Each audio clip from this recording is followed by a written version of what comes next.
কোটা সংস্কার আন্দোলন ঘিরে বিক্ষোভ ও সহিংসতায় সারা দেশে পুলিশ, র্যাব, বিজিবি ও আনসারের ৩১৩টি স্থাপনায় হামলা ও অগ্নিসংযোগ হয়েছে। ভাঙচুর করা হয়েছে তাদের সাজোয়া যানসহ বিভিন্ন ধরনের গাড়ি। সংশ্লিষ্ট বাহিনীগুলোর পক্ষ থেকে এ তথ্য জানা গেছে। তারা বলছে ১৫ থেকে ২২ জুলাই এই ৮ দিনে এসব ঘটনা ঘটেছে। এ সময় পুলিশের ৩ জন ও আনসারের ১ জন সদস্য নিহত হয়েছেন। আহত হয়েছেন ৪টি বাহিনীর ১,৩৮১ সদস্য। বাহিনীগুলো বলছে বিক্ষোভ ও সংঘাত ঘিরে ৪ বাহিনীর প্রায় ৩০০টি গাড়ি ভাঙচুর ও অগ্নিসংযোগ করা হয়েছে। ভাঙচুর হয়েছে পুলিশের সাজোয়া যান, আর্মার্ড পার্সোনেল ক্যারিয়ার বা এপিসিও। ঢাকাসহ বিভিন্ন এলাকায় পুলিশের বিভিন্ন ইউনিটের কার্যালয়ের পাশাপাশি থানায় হামলার ঘটনা ঘটেছে। কোটা সংস্কারের দাবিতে শিক্ষার্থীর আন্দোলন শুরু হয় ১ জুলাই। গত ১৫ জুলাই ঢাকা বিশ্ববিদ্যালয় আন্দোলনকারীদের কর্মসূচি ঘিরে সংঘর্ষ ও হামলার ঘটনা ঘটে। এরপর সারা দেশে বিক্ষোভ ছড়াতে থাকে। গত ১৮ থেকে ২০ জুলাই এই ৩ দিনে সবচেয়ে বেশি হতাহত হয়। ফায়ার সার্ভিসের তথ্য বলছে এই ৩ দিনে উত্তেজিত জনতা কর্তৃক ৮৯টি অগ্নিসংযোগের ঘটনা ঘটে। এর বেশিরভাগ আইনশৃঙ্খলা রক্ষাকারী বাহিনী ও সরকারি স্থাপনা।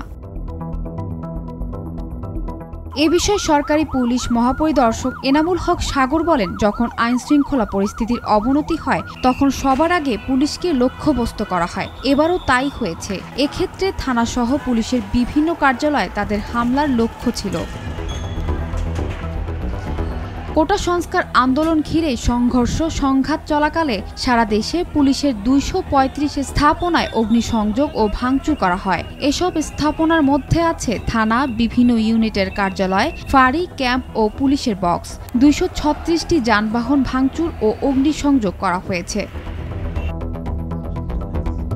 পুলিশের ৩ সদস্য নিহত হন। আহত হয়েছেন ১,১৩১ জন।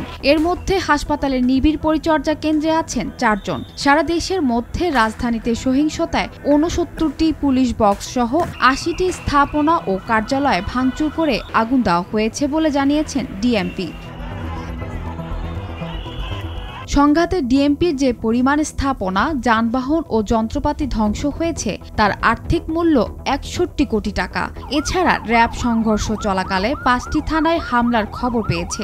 এর মধ্যে আছে রাজধানীর উত্তরা পূর্ব থানা, গাজীপুরের গাছা থানা, টঙ্গী পশ্চিম থানা ও বাসন থানা এবং নরসিংদীর হাইওয়ে থানা। বিজিবি ও র্যাবের কোনো স্থাপনায় হামলার ঘটনা ঘটেনি বলে বাহিনী দুটির পক্ষ থেকে জানা গেছে। তবে সংঘর্ষে বিজিবির ৫২ সদস্য আহত হয়েছেন। র্যাবের সদস্য আহত হয়েছেন শতাধিক। এছাড়া তাদের ১৩টি গাড়ি ভাঙচুর ও পোড়ানো হয়েছে।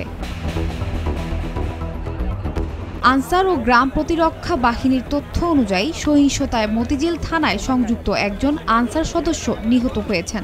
আহত হয়েছেন ৯৮ জন।